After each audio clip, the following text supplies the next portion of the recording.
¿Qué tal? Buenas noches. Bienvenidos a Espiral. ¿Se ha preguntado usted qué ocurre con una trabajadora sexual cuando llega a la tercera edad? Normalmente son mujeres que se quedan solas. Sus familias las excluyen, la sociedad las orilla a la soledad. Y muchas de ellas acaban viviendo en la calle.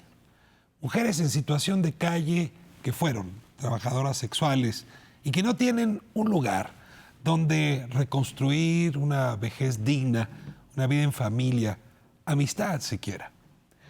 En la Ciudad de México, la Casa Xochiquetzal, un fenómeno único, no nada más en México, sino quizá en el mundo, se ha convertido en un albergue para trabajadoras sexuales de la tercera edad. La experiencia que ahí se está fraguando resulta de lo más interesante para observarse, porque podría convertirse en un modelo a seguir en todos los municipios de este país. Hoy hablaremos de ellas, de los fantasmas invisibles, de las trabajadoras sexuales de la tercera edad y de esta casa que ha consistido en un refugio formidable para la vejez y también para llegar a la muerte con dignidad. Comenzamos.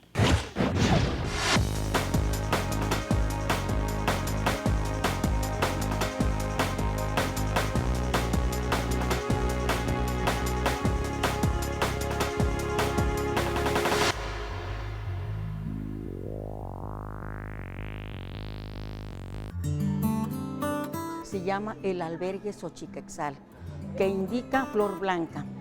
Está ubicado en la calle Torres Quintero 14. Yo tomé posesión el 24 de febrero que llegué en esta casa. Éramos 3 personas, Lena, Lola y yo, Raquel. Las primerititas que tomamos posesión en esta casa. Mire, yo llegué cuando estaba todo esto bien feo. La casa, todo el tiradero y todo eso. Estuvimos tirando todo lo que vea, todo lo de arriba, lo de abajo, todo estaba horrible. Y todo eso se fue arreglando esta casa. Casa Xochiquetzal es una casa hogar para mujeres trabajadoras sexuales de la tercera edad. Se funda en el 2006. Fue dada en comodato por Andrés Manuel López Obrador a este grupo de mujeres trabajadoras sexuales que lideraba Carmen Muñoz y que se puso en contacto con mujeres como Jesús Rodríguez, Marta Lamas, Elena Poniatowska. Dieron a conocer el proyecto a Andrés Manuel. Andrés Manuel, sensible a este tema y a estas mujeres, otorga la casa en comodato. Se vienen una serie de acondicionamientos y de mejoras al inmueble para que las mujeres lo pudieran habitar. Y ya en el 2006 es cuando ingresan. Nosotros hicimos la lucha, anduvimos en las juntas, en convenios y todo, hablando con delegados y hablando con el alto gobierno, a explicarle y a decirle pues que nosotros queríamos una casa donde descansar, porque nuestra edad ya no es igual a la juventud. Una joven tiene más galantería y nosotros la edad que ya tenemos ya no es igual. Yo me quedaba en la calle. Yo no tenía a dónde quedarme. No me niego. Yo me quedaba cuando había para el cuarto. Cuando no, en la calle me quedaba. No había para más. Se encuentran viviendo en la calle, se encuentran comiendo basura, se encuentran tomando la decisión entre pagar con lo que trabajaron durante el día, si es que se hicieron un rato, la difícil decisión entre si comer o pagar un cuarto de hotel para pasar la noche. Entonces, para eso está la casa, porque muchas de ellas, cuando sus familias por X razón se enteraron a lo que se dedicaban, las relegaron, las hicieron a un lado y se quedaron en la calle. Fueron maltratadas, fueron obligadas, lo hicieron por necesidad, para dar atención a sus hijos, a sus familias y sobre todo que son discriminadas. Mis compañeras que he convivido yo con ellas, hemos tenido pues una buena tranquilidad con ellas, hemos vivido bien. Aquí pues más o menos ahí la llevamos leve y, como dice Lindito, canteadito. Al principio cuando llegaron a esta casa, Obviamente sí, las historias de agresión física eran incontables. Pero a través del tiempo y de toda esta atención que, como te comentaba, esta atención integral, que es desde atención psicológica, atención médica y los talleres informativos en cuanto a género, violencia, autoestima, derechos humanos y demás, esto las ha ayudado a que ese carácter medio bravo se vaya un poco aclimatando y también ellas vayan entendiendo que esta es su casa, que las mujeres que están aquí son su familia, que son una comunidad. Es mi hogar, que nunca me quedaba yo en la calle, ahora ya no.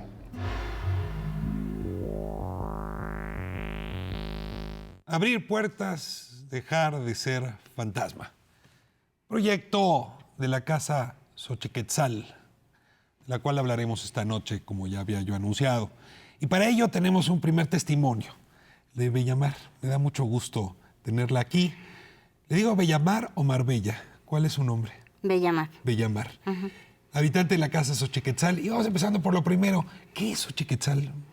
Mire, Xochiquetzal es anteriormente entre los antiguos aztecas era la diosa del deseo. Pero nosotros adoptamos el nombre Xochiquetzal para decir flores bellas en pie de lucha, porque fuimos flores bellas. Son flores bellas que hoy cohabitan y coexisten en la misma casa. En la misma casa. ¿Qué es la Casa Xochiquetzal? Mire, la Casa Xochiquetzal surgió el proyecto a raíz de que había muchas mujeres, ya éramos sexoservidoras, y pues muchas mujeres, los hijos nos, ahora sí que se avergonzaban de nosotros, o nos echaban a la calle y no teníamos un hogar. Es difícil haber sido sexoservidora y tener un lugar donde pasar una vejez digna. Digamos, son dos cosas que no se llevan bien. Exactamente. Mire, aquí la Casa Xochiquetzal nos enseña a llevar una vida digna. Nos enseña que como mujeres somos mujeres dignas. Y nos enseña que tenemos que aprender a envejecer con dignidad y a morir con dignidad.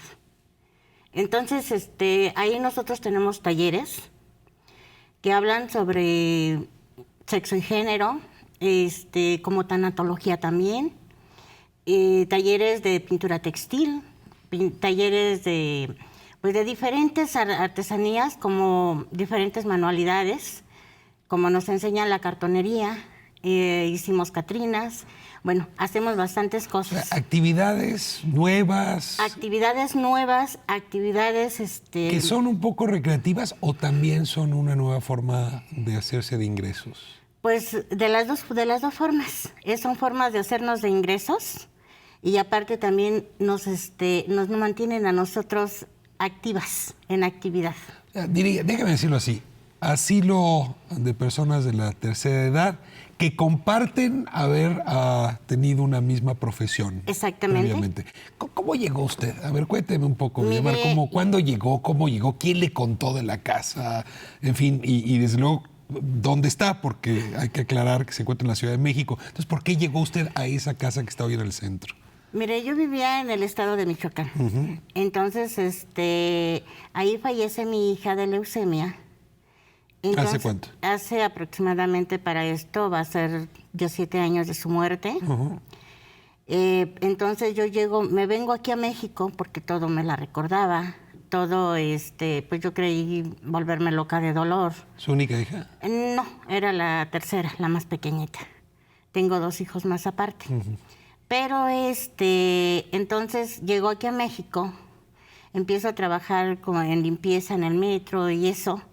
Me accidento, después ya de que tenía 2 años, me accidento en el metro en la limpieza y ya no tenía yo para pagar mi renta. Entonces me piden el cuarto donde yo estaba. Llego al jardincito que está enfrente de la Casa Xochiquetzal. ¿Que está en dónde? Es en San Sebastián, ahí en Torres Quintero número 14. Entonces llego ahí y me dice una señora, ¿qué le pasa? Y ya le comenté que pues, no tenía dónde ir y que no tenía para pagar mi renta. Entonces me dice, mire, esa casa es un albergue. Dice, una casa hogar para personas de la tercera edad. Dice, vaya usted. Dice, ahí le pueden dar asilo. Llego, como eran las 8 de la noche, pues no estaba la directora, no había trabajado la social en ese momento. Dicen, no, hasta mañana a las 10 que llega. A otro día regreso nuevamente y ya me reciben y me quedo ahí. Y desde entonces estoy ahí. ¿Y usted ya sabía que era para antiguas sexoservidoras cuando llegó ahí? Ahí me lo comentaron. ¿Y usted Las qué mismas dijo? compañeras. Dije, bueno, caí Coincidencia. en mi hogar. No conocía a nadie de quienes No. viven ahí. A nadie ¿Y conocí. ha hecho amigas desde entonces? Bastantes amigas. ¿Es una nueva familia? Mire, somos una familia, porque en el momento en que nosotros, por ejemplo, nos enfermamos, en el momento en que alguien no puede hacer, porque ahí hacemos nuestras actividades de limpieza, cada quien lava su ropa, sea su cuarto, y ayudamos en la cocina, nos mantenemos activas. Porque si tú... ¿Cuántas son? Ahorita en el momento somos 17 o 18. 17 o 18. ¿Y rondan en qué edades, si puedo saber más? Desde los... Marilú, que es creo la más grande, tiene aproximadamente 79 años, 80 años. Ujú. Ella es la más grande. ¿Y la más joven? Creo que soy yo. Ah, mire, entonces no me diga qué edad tiene usted. Los caballeros no tienen memoria. Hay muchos caballeros viendo este programa, pero de todas Así maneras es. no me diga. ¿Van a es. verlas los familiares a esta casa o no? No han ido a verme. ¿Y a las demás? Algunas sí. Algunas sí. Sí, algunas van a ver ¿Son a del sus Distrito hermanos. Federal todas, o excepto usted, o es su caso? ¿Vienen de otros estados de la República? No, somos de diferentes estados de la República. Hay algunas que son de Pachuca, otras que son de Colima, otras que también son de Michoacán, otras que son de Guadalajara. Pero ahí todas somos una sola familia. ¿Conoce alguna otra casa de este tipo en el resto del país? Es única. Es única. Es única. la Debería casa. haber más, ¿no? Debería, pero ¿Cuántas no. sexoservidoras llegan a la tercera edad y no tienen dónde pasar una vejez ¿Y cuántas no han muerto en la calle? Sí, desafortunadamente muchas compañeras han muerto en la calle. Por ejemplo, pues ahí tenemos la foto de Consuelito. Ella falleció ahí en la casa. Lourdes también falleció en la casa. Vicky, fallecieron al menos bajo un techo, pero otras compañeras han muerto en la calle. Entonces, aquí, mire, ella es Canela, es una persona, pues, demasiado, como usted lo puede ver, que le gusta, Buena, le gusta la hiperactiva. bailada y le gustan los perros, por lo que veo Sí, también. es muy hiperactiva y la verdad, ¿Ha habido apoyo del gobierno del Distrito Federal para este proyecto? ¿Este es un proyecto de la sociedad? ¿Es un proyecto de ustedes? Mire, nosotros ahí en la casa no hemos casi recibido mucho apoyo, tenemos muchas carencias, pero a pesar de nuestras carencias, somos felices. A pesar de nuestras carencias, contamos unas con otras. Pues, por ejemplo, hay veces que no tenemos ni gas, nos andamos bañando con agua fría. A veces no tenemos, pues, medicamentos. Pero gracias a Dios siempre hay personas caritativas, nos donan los medicamentos, nos donan ropa. A veces la directora pues hace, creo que como se debe de decir, circo, maroma y teatro, pero consigue para el gas, consigue para lo que necesitamos. Otras sexoservidoras que hoy estén en activo, ¿se han acercado para apoyarlas o incluso para eventualmente abrirse un espacio ahí para la vejez? ¿O no hay ninguna relación con...?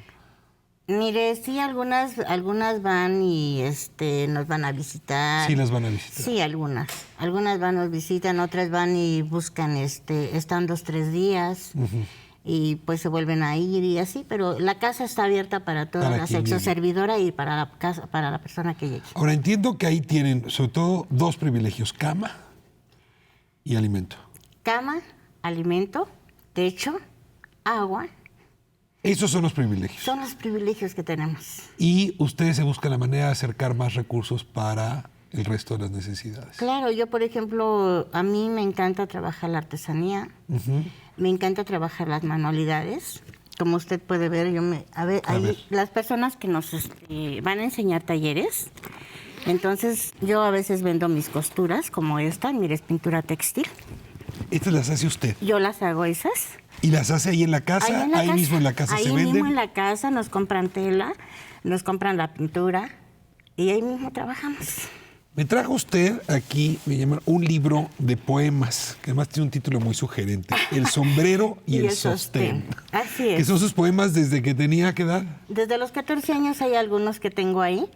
Yo soy una persona que me encanta, no leo, devoro los libros. Me encanta leer. ¿Y tiene libros ahí en la casa? Claro. ¿Les llevan libros? ¿Lleva usted libros? Claro, me llevan. Las personas que saben que me gusta leer, por ejemplo, una persona me regaló uno de Nabucco, que es Lolita, un libro muy interesante. La escritora Celia me ha llevado también libros, leo. Me encanta leer a Neruda, a Madonervo, a Sabines, a Lampo, bueno, diferentes. ¿Y comparte este hábito por la escritura o por la lectura con las demás? ¿Ha habido talleres de escritura? ¿Ha habido talleres de lectura? De lectura con algunas compañeras nos reunimos, me reúno yo con ellas y les leo, porque hay algunas que no saben leer. Entonces, yo les leo. Incluso, ¿Y es buena usted para leer? Pues no me considero muy buena, pero... A ver, antes de irme al siguiente bloque, encontré, o más bien sugirió usted este poema de cuando usted tenía 14 años. 14 años y lo le escribí. tocó la matanza de Tlatelolco porque vivía en un el edificio. edificio Colima. Si podía leerme, si quieren, las primeras líneas. No nos da tiempo de todo, pero las primeras líneas. Ah, claro que sí. Dice, qué hermosa se ve la Plaza de las Tres Culturas en Tlatelolco, rodeada de sueños y ilusiones de todos los estudiantes que allí se han dado cita para iniciar su marcha estudiantil.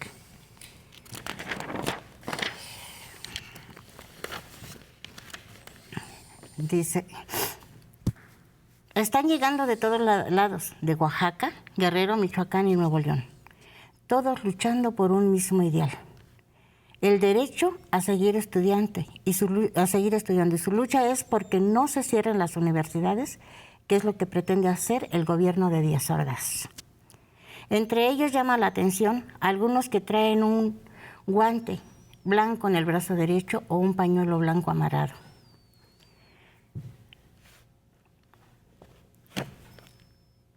La manifestación ha dado inicio. Son las 10:45 de la mañana.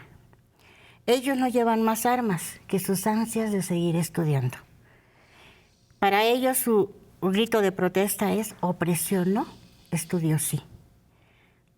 De pronto estallan unas luces de bengala en el cielo.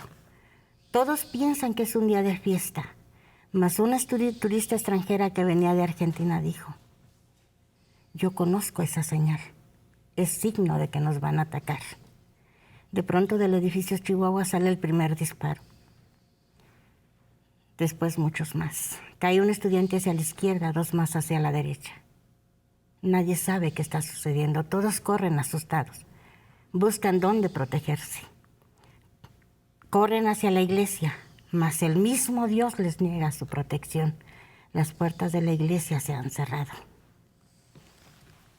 Voy a corte, regresamos.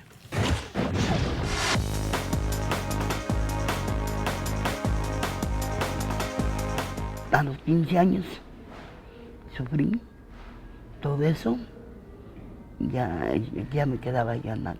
Mi mamá se había juntado con otro señor, que no era mi padrastro. Yo no lo podía ver. Yo sí lo descalaba.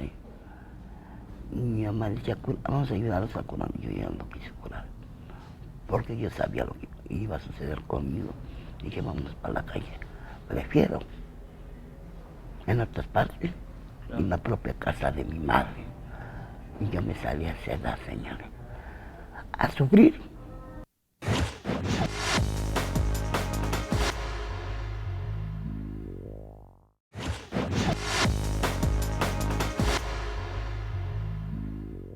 Sonia Rangel Vázquez, tengo 63 años y tengo 5 años aquí.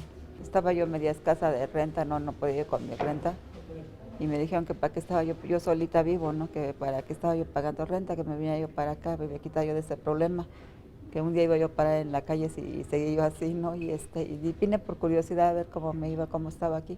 Tengo una discapacidad en el lado izquierdo todo así, mitad, tengo una bala en la cabeza. Me la dieron cuando yo tenía 13 años. Me violaron, me dejaron embarazada y me metieron el balazo para que no dijera yo quién me había violado. Y sí, para que no identificara a los que me violan. Y ahí me quedó la bala, no me la pudieron sacar. Quedé paralítica del lado izquierdo. Por eso empecé a trabajar en la calle, porque ya no me daban trabajo en ningún lado así. Seguido estoy con el médico porque me dan unos dolores muy feos de cabeza actualmente. No podía yo salir, se me escaseaba el dinero, me quedaba yo por los dolores de cabeza, me quedaba yo y no juntaba yo lo de mi renta y esos problemas, ¿no? O como, visto o pago renta. Y pues mejor aquí estamos, aquí como, visto y pago renta y no pago renta. ¿Y hay compañía? Y hay compañía, sí, de las compañeras, ¿no? Aquí tengo con quién pelear. Luego nos disgustamos, nos enojamos, pero ya no pasa de pequeños disgustitos por cualquier cosa. A veces dice uno que más vale solo que mal acompañado, pero acá resultó al revés. Más vale acompañado que estar solo. Pues seguimos hablando de la casa Xochiquetzal y bueno, hemos invitado a la mesa quienes no solamente habitan la casa, sino han participado en la construcción del proyecto, en la atención del proyecto y en darle vida. Les voy a pedir, como es tradición aquí en Espiral, que ustedes se presenten. Comenzamos con usted. Gracias. Mi nombre es Rosalba Ríos, soy psicoanalista, tengo 8 años más o menos trabajando en el proyecto de Casa Xochiquetzal y más o menos 20 años trabajando con grupos vulnerables.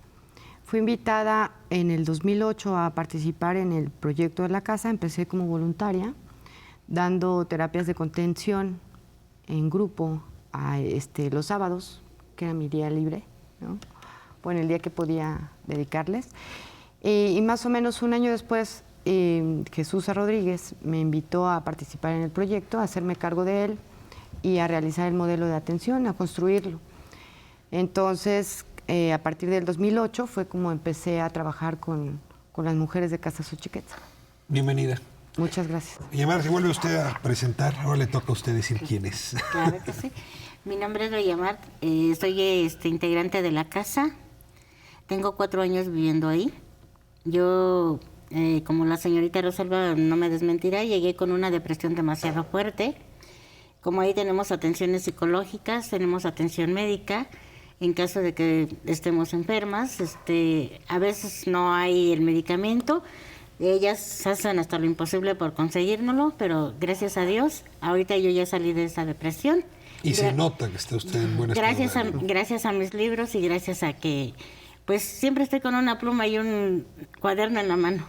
Me da mucho gusto tenerla en estos 2 bloques ahora para hablar del proyecto en sentido más amplio. Minerva, bienvenida. Muchas gracias. Soy Minerva Valenzuela, soy actriz de cabaret.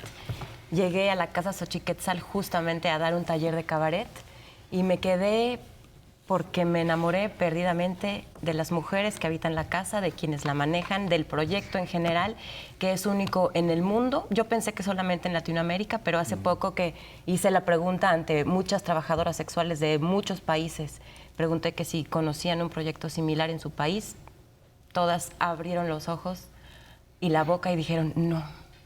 ¿Es el único asilo para trabajadores sexuales en el mundo cuando están en la tercera edad? Sí. No hay otro igual. Porque nadie se pone a pensar, ¿y qué pasa con ellas cuando llegan a esa edad? Lo más interesante que nos cuente, Minerva, qué es lo que usted les ha ofrecido en esa Interesantísimo. Está también con nosotros don Fernando Quintanar. Fernando, bienvenido. ¿Cómo están? Buenas noches. Pues mira, yo también tengo ya más de 30 años trabajando el tema de vejez. Y yo empecé trabajando esta temática precisamente con la problemática de la sexualidad del adulto mayor. Yo soy Fernando Quintanar, yo soy el responsable del programa de Psicología del Envejecimiento, Tanatología y Suicidio que tenemos en la Facultad de Estudios Superiores Iztacala, y en la clínica universitaria. Trabajamos con una visión de grupo, con una visión comunitaria, y esto nos hace que nos acerquemos a grupos vulnerables, ¿no? Entonces, una de las cuestiones con las que nos encontramos fue con la necesidad de ver este proceso de envejecimiento que la mayor parte de la población de repente evade, como que la ve lejana, no la vive como propia. Y estos mitos sobre el comportamiento sexual y la sexualidad del adulto mayor. Entonces, Cuando escuchamos la Casa Hogar, trabajando la visión que nosotros trabajamos, dijimos tenemos que apoyar, trabajar ahí. Y bueno, fue una sorpresa y tuve la oportunidad y la suerte de encontrarme con Rosalba y con excelentes compañeras del trabajo. Y eso es lo que trabajamos con ellos, ¿no? Yo también estoy apoyando un tiempo y ahorita trabajamos con alumnos que participan haciendo sus prácticas y me toca supervisarlos y acompañarlos en esto, ¿no?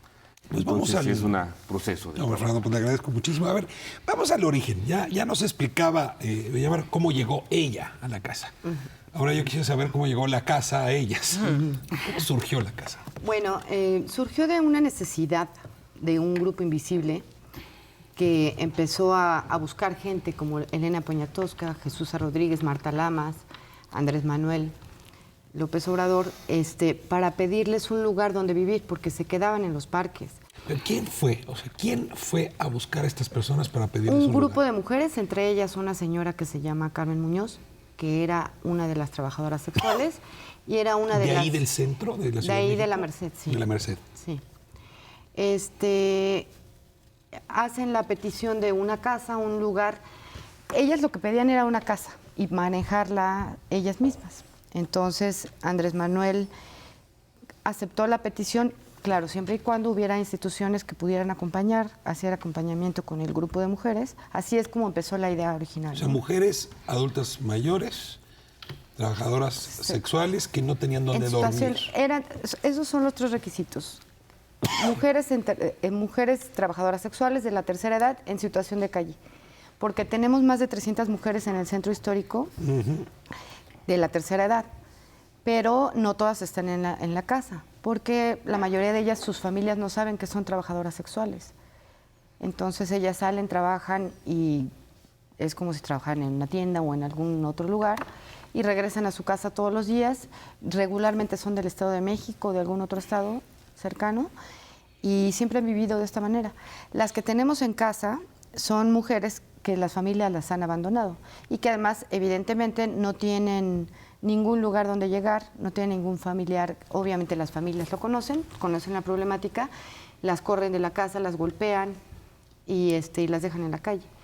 Desde ahí empieza nuestro trabajo, ¿no? Nada más para cerrar la idea. Este grupo de mujeres busca el gobierno de la Ciudad de México. El jefe de gobierno es entonces López Obrador. Dice, adelante, nada más que quiero que instituciones acompañen. Y les ofrecen esta casa En Comodato. En Comodato, que es la que hospedó al antiguo Museo de la Fama. Así Además, es. Eso ya es curioso el asunto. Era de pugilismo. Era una casa de pugilismo. Y se la sienta que no estaba abandonada, estaba en ruinas. Estaba en ruinas. Estaba en ruinas. ¿El gobierno da dinero para que se reconstruya o cómo la reconstruyeron? Se hizo un concierto, Eugenia León donó un concierto y con eso se empezó ¿Tampoco con eso a alcanzó? No, bueno, con eso se empezó a remodelar. Obviamente, Semillas empezó a acompañarnos en el proyecto. Bueno, acompañar el proyecto, yo todavía no estaba ahí, eso fue en el 2006. Se empezó a remodelar la casa con donativos que consiguió Semillas, con algunas instituciones internacionales y con el donativo de Eugenia. ¿Cuántas mujeres fueron las primeras hospedadas en esta casa? Las primeras tuvimos 12 mujeres. Yo empecé casi desde el día 1 a trabajar con ellas en las terapias de contención, porque justamente uno de las... Perdón que te pregunto, ¿por qué de contención? Porque justamente uno de los mayores problemas que teníamos eran los problemas de convivencia. Muchas de ellas habían vivido casi siempre en la calle. Tenemos que tomar en cuenta que... ¿Había mucha agresión entre ellas? Sí, se peleaban a golpes. Entonces, justamente de ahí nace también empezar a hacer el modelo de atención solo para ese grupo, solo para esa casa, solo para México. O sea, después de vivir en una situación tan agresiva, era muy difícil que pudieran construir una familia. Convivir. Convivir. Sí. Y esa es la parte donde entras tú. Sí. Minerva, ¿dónde entras tú? Yo entro después, ya que Rosalba está a cargo de la casa. A alguien, que la verdad es que no sé quién es, se le ocurre que yo era la persona adecuada para darles un taller de Pero cabaret. no sabes. Pues Jesús Rodríguez, supongo, por ahí, ¿o no? No, no creo. No. No sé, fue a través de lo que en ese entonces era la central del pueblo, que estaba en el Teatro del Pueblo, a la vuelta. Ya no están ahí. Entonces, pues yo llego, empiezo... ¿Tú habías hecho teatro de cabaret? Sí, claro. ¿Habías enseñado teatro de cabaret? Sí, claro, y además estaba en contacto con el gran tema que es el trabajo sexual. He leído y he visto todo lo que he podido. ¿Y eras activista ya en defensa de ese grupo en situación de vulnerabilidad? Sí, entre otras cosas. Entonces, pues llego, empiezo a ver, a disfrutar y a vivir de la dinámica de ahí, empiezo a escuchar sus anécdotas, que es muy curioso porque la gente piensa que son anécdotas que no vas a oír en ningún otro lado porque son ellas y causan tanto morbo, ¿no? Pero la verdad es que las más grandes anécdotas son porque son mujeres y por la edad que tienen, independientemente de si se dedicaron al trabajo sexual o no. Entonces, con sus anécdotas empezamos a jugar, empezamos a armar payasada y media, ¿verdad? Empezamos a hacer escenas, empezamos... Sí, o a jugar, jugábamos hasta al Chepina Peralta jugábamos. Cuéntanos una. Por ejemplo, una vez nos contamos entre todas, podíamos escoger si contar el día que empezamos a menstruar o el día que nos encontramos nuestra primera cana. Entonces, imagínate las señoras contando, haciendo memoria de, híjole, cuando yo empecé a menstruar, claro, fue el día que me mandaron por un peso de pasadores a la farmacia. Y entonces yo empecé a menstruar y me encontré al chico que me gustaba y me invitó a salir por fin. Y yo tuve que decir que no porque me sentía toda manchada. Entonces me amarré un trapo y no sé qué. Y luego también contaba... Ese día debe haberle salido la primera cana. Pues sí, yo creo que se le juntaron las dos cosas, porque fue el día que el chico que le gustaba desde niña se le encontró en la calle, le invitó a salir y ella tuvo que decir que no porque tenía un apuro y se tuvo que regresar a su casa con su peso de pasadores que le habían mandado a comprar. Jugamos también a que cada quien tenía su cocina y prepararon con nada la comida que más les gustaba y que más extrañaban y que fuera muy complicada, ¿no? Entonces, cada quien tenía su programa, cual Chepina Peralta, tomaba sus ingredientes y para mi sorpresa, al final, se lo empezaron a vender entre ellas. Este cuesta de a 70, este de 40, ya estaba, no, dame mi cambio, y todas jugando, ¿no? Al dinero. ¿Tú cuál contaste? Bueno, yo conté que cuando me sucedió lo de la primera vez de mi menstruación, estaba en la secundaria. Andaba con un short blanco, playera blanca, y de pronto me veo y digo, ¿qué pasó? Entonces, pues ya no pude salir a recreo ni a deportes. No, teníamos, lo que me encantaba más era jugar básquetbol en la secundaria. Entonces, ¿Fue antes o después del primer poema? No, ya era después. Ya había escrito. Ya había escrito. Ya había escrito un poquito. Fernando, tenemos que hablar más despacio el próximo bloque, pero quisiera preguntarle, el tema de la salud debe ser importante, así como Samuel planteaba que aprender a contenerse en esa nueva familia, ¿no? Para poder coexistir y cohabitar en paz. Es todo un aprendizaje. Supongo que también a ustedes les toca dar una pedagogía de la salud importante en la casa. ¿Cómo se han aproximado? Mira, haces una pregunta media complicada en realidad. Porque cuando vimos la casa hogar, yo lo primero que noto es que no hay una visión clara de qué quiere hacerse en la casa hogar. Sí, la gente, el gobierno, López Obrador y la gente puso ahí sobre la mesa sus propuestas y demás, pero en idea de la vejez. Uh-huh. Ese es uno de los aspectos más graves. O sea, no es un asilo o un albergue para trabajadoras sexuales. No. Es un trabajo para mujeres de la tercera edad que fueron trabajadoras. Exactamente. Es distinto. Exactamente. Y hacer ese cambio fue importantísimo. ¿Sí? Circunstancialmente, por mi trabajo que he estado haciendo, yo me encuentro con mujeres mayores, hombres incluso, que habían ejercido la prostitución. Y al envejecer se encuentran con un panorama que decía qué pasaba. Después de acercarme a la casa hogar, entiendo que mucha gente que yo vi que se recogió de las calles, muerta en los inviernos por congelamiento, en realidad se habían dedicado a eso. Esa era su vida. Y dije, a ver, me costó mucho trabajo asimilarlo. Y hablando con varias de las compañeras, digo, con razón. Entonces, ¿qué sucedía? Con razón, explíquenos por qué. Sí, con razón. Había esa forma de morir tan aislada, tan ignorada, tan desconocida. O sea, el ciclo es profesionalmente el trabajo sexual, el abandono de la familia, una vejez en soledad y a partir de ahí una muerte en soledad. Y ninguna atención sanitaria, médica, ninguna. No, pero además hay otra condición. Casi siempre que se hablaba de atender a la vejez era con una visión geriatrizada, con una visión médica, especializada en problemas de salud médicos. Es mucho más que eso. Una de las cosas que yo señalaba mucho es que quien trabaja en la casa hogar, y fue uno de los primeros intentos que pudimos estar trabajando, hasta dimos un pequeño taller con algunas de las compañeras que estuvieron en casa hogar, es entender que, a ver, es una casa hogar para adultos mayores, entonces hay que pensarlo gerontológicamente. Que es distinto que geriátricamente. Totalmente. La diferencia. Geriatría es una rama de la medicina, la gerontología es una visión más completa y total del envejecer. Hace un momento, mi mamá nos decía que ella había tomado cursos de tanatología. Así es. Me llamó la atención. Se hablaba de hablar del tema del suicidio. Sí. Y supongo que esto está vinculado en efecto con un asunto mucho más amplio, humano, psicológico, que solamente lo médico. Voy a cortar aquí para que me ayuden a entender esa dimensión amplia y ese modelo que ustedes han descubierto y que, como mencionaba Minerva, pues resulta único. Así es que vale la pena promoverlo, no solamente en la Ciudad de México, sino en otras ciudades del país y del mundo. Regresamos en un momento.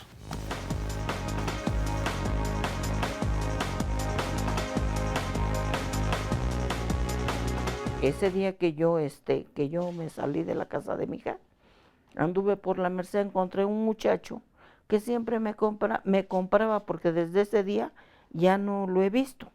Yo estaba llore y llore y llore. ¿Y por qué llora, abuelita? Le digo, pues esto y esto y esto me pasa. Y quién sabe a dónde me voy a ir a dormir. Le dije, no, nunca me he quedado en la calle. Y ese era mi miedo. Y me dijo, no llore. ¿Ya comió?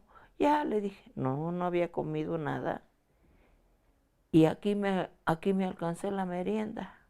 Ya merendé, ya tenía mi cuartito, ya le di gracias a Dios entrando. Y dije, ay, gracias Señor, ya tengo esto.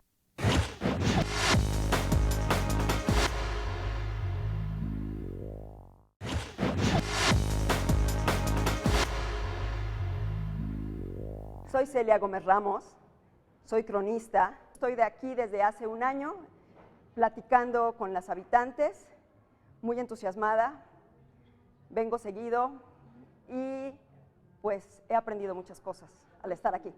El libro tiene como objetivo dar fondos para la casa, ese es el objetivo fundamental. Y por supuesto, generar comunidad y además también dar cuenta de estas historias de vida que son maravillosas y que generosamente las mujeres de la Casa Xochiquetzal nos comparten para todos. Son historias de guerreras, de luchadoras, son las amorosas más bravas. Son mujeres que nos transmiten muchísima sabiduría. Nosotras hemos aprendido mucho aquí. Además es como una manera de ir rompiendo paradigmas y ver si estamos preparados como sociedad para hacer una reflexión pública al respecto, ¿no? La casa es un modelo que ya está bien constituido, que nosotras creemos que se debe replicar, que se debe difundir, que se debe de tener en otras latitudes y que la sociedad debe de volcarse a apoyar. Trabajadores sexuales y la tercera edad han encontrado, por lo pronto, en el centro de la Ciudad de México, una casa hogar, una casa donde vivir. Y lo que estoy entendiendo es que no solamente es la primera, sino está siendo la instancia capaz de imaginarse un modelo de atención a esta población en situación de vulnerabilidad. Solamente tú fuiste directora de esta casa. Yo quisiera que me dijeras o que me ayudaras a entender cómo empezó ya a cuajar el modelo. O sea, ¿a qué se refieren ustedes cuando hablan del modelo de atención? Bueno, el modelo de atención vamos a comenzar por darle identidad a las mujeres que llegan a la casa. La mayoría de ellas llegan sin ninguna identificación, sin haber sido registradas jamás, a los 60, 70, 80 años. No tienen acta de nacimiento, IFE mucho menos. Por lo tanto, no tienen ningún derecho como ciudadano mexicano. No existen. Por eso les llaman fantasmas, digamos. Es una población invisible, ¿no? Además, déjame decirte que también tenemos un antecedente que es, ellas son sobrevivientes también de trata, la mayoría de las que tenemos en el albergue. Entonces también ahí nos metemos en una problemática. Alguien las usó, las vendió, las revendió. Ajá. Ni siquiera llegaron al trabajo sexual por decisión propia. Así es, entre los 7, 12 y 12 años de edad. Entonces eso nos inserta en una problemática mucho más complicada. No solamente es una mujer de la tercera edad que fue trabajadora sexual, sino también es sobreviviente de trata de personas, que obviamente en nuestro país, bueno, pues es una problemática terrible. Entonces empezamos con darles identidad, darles atención psicológica, atención médica, psicológica, albergue, alimentación, talleres. Les damos, nuestro principal objetivo es vida digna, muerte digna, que a veces es una palabra, es una sola palabra que significa a veces que nunca han conocido, ¿no? No la tuvieron en la niñez ni en la adolescencia, han sido cosificadas. Entonces, ¿cómo empezamos a armar este modelo de atención? Con ellas. Todas las semanas teníamos, y de hecho todavía se hace, tenemos una reunión en la que vamos trabajando qué fue lo que pasó en la semana, cuáles son las reglas básicas. O sea, como te decía, cuando llegamos se peleaban a golpes. La regla número 1 fue no puedo tocar a la otra porque de esa manera no puedo seguir en esta casa, ¿no? Y de ahí fuimos armando nuestro modelo en conjunto con ellas. O sea, nunca fue una decisión personal, unipersonal. Siempre había esta retroalimentación de que esto no nos está funcionando, ¿sabes qué? Que yo no puedo subir las escaleras, a mí déjame abajo. Cosas tan sencillas y tan complicadas como quiénes habían sido víctimas y quiénes no. ¿Había teoría? ¿Había algún libro? Fíjate que no fue algo que fuimos construyendo todos los días, por eso también es un proyecto tan apasionante, claro, ¿no? Del que te enamoras y que no puedes soltar. O sea, vas construyendo el carro conforme el carro está andando. Pero, ¿y ustedes desde su experiencia sí tenían, digamos, ciertas nociones teóricas que aportar? ¿O también? Sí, como yo te decía, yo tengo este tema trabajándolo desde hace más de 30 años. Ha sido mi línea profesional prácticamente toda la vida en este sentido. Y a lo largo del trabajo me fui encontrando con mujeres y hombres que habían ejercido esta actividad. Pero una de las cosas más importantes fue una cosa que me vinculó mucho con la propuesta con Rosalba, era la necesidad de apoyar al personal de la casa hogar. Contenerlo. Sí, no solo era la contención hacia las compañeras residentes, sino también hacia las compañeras trabajadores de la casa hogar que trabajaban esta parte, ¿no? De administrar, dirigir, brindar atención al trabajo. No era una tarea fácil. No era una tarea fácil. Perdón, y que además nos estábamos enfrentando a algo que nunca nos había pasado y que no había teoría efectivamente y que no había un referendo a quién dirigirnos para poder manejarlo. Todo era nuevo todos los días, ¿no? Todo era nuevo, efectivamente, pero había un detalle muy importante que tiene que ver mucho con el trabajo que hace Minerva. Por ejemplo, hace un momento te comentaba la diferencia entre geriatría y gerontología, ¿no? Yo decía, es necesario darle a la casa hogar también una visión gerontológica de lo que es el envejecer como tal. No el viejito o la viejita, como se les dice normalmente en la calle. ¿Qué significa ir a envejecer? Exactamente. En el envejecer como una etapa de la vida a la que todos nos enfrentamos y que tiene diferentes dimensiones, tanto históricas como sociales, y no solamente la parte médica, biológica y de la salud. Es mucho más que eso. La parte cultural es central. A ver, déjame entiendo bien. A una persona perteneciente a una situación de vulnerabilidad se le va a añadir con los años una última vulnerabilidad, que va a ser la edad. Así es. Es decir, a todas las demás que había vivido, esta se va a añadir. Esa es la manera. ¿Cómo vivir ese último eslabón, digamos, de una Por eso son un grupo multivulnerable. Perdón. También lo que pasa que para nosotras fue difícil adaptarnos, porque como usted sabe, en la calle aprendemos a defendernos. Entonces, estar conviviendo de pronto en un ambiente donde ya no estábamos a la defensiva. Hay que bajar el rifle, hay que bajar las armas. Había que bajar un poquito nuestro temperamento. Además, muchas ya se conocían de la calle, ¿no? Así, entonces, pero no se hablaban. Pero no se hablaban, entonces habían sido enemigas. Entonces, al llegar a la casa, resurgen esos incornios que ellas traían ya desde la calle. Entonces ahí es donde ellas se agarraban a golpes. Yo la verdad nunca he intervenido en una... La ventaja de venir desde Michoacán. Nunca he intervenido en una discusión, pero sí he intervenido en la forma de que trato de calmarlas, de que me trato de involucrar, mira, pues hablen mejor, hagan esto, lo otro, ¿no? Pero yo siempre he sido muy pacifista. En este caso, aunque también tengo mi carácter. Hay momentos en que estoy de mírame y no me toques cuando estoy con depresión, ¿verdad? Pero gracias a Dios, como le digo, ya salí yo de esa depre, porque como aquí el maestro lo sabe, Rosalba lo sabe, Minerva también. Yo cuando estaba en depre intenté hasta suicidarme. Entonces fue cuando él me empieza a hablar de lo del suicidio. Yo tomé pastillas para quererme suicidar, me quise aventar al metro, por muchas cosas que yo traía adentro.